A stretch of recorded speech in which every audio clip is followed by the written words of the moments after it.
Want to know a secret? Did you know you can save time when cutting your card bases by doing this one thing? Let me show you. When making multiple cards, I like to save time anywhere I can in my process. Pre-scoring your card bases before you fold them helps give you nice, smooth folds. But are you scoring before you cut your cardstock? The secret really is to first score your cardstock and then cut it in half, saving you the extra step of scoring each individual card base after they are cut. Place your 8.5 by 11 cardstock into your trimmer and align it at the 4 1/4 inch mark. Using the light gray blade on your Stampin' Trimmer by Stampin' Up, score your cardstock.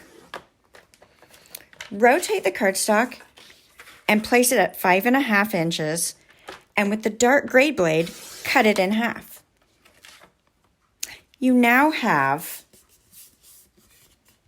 2 card bases ready to decorate.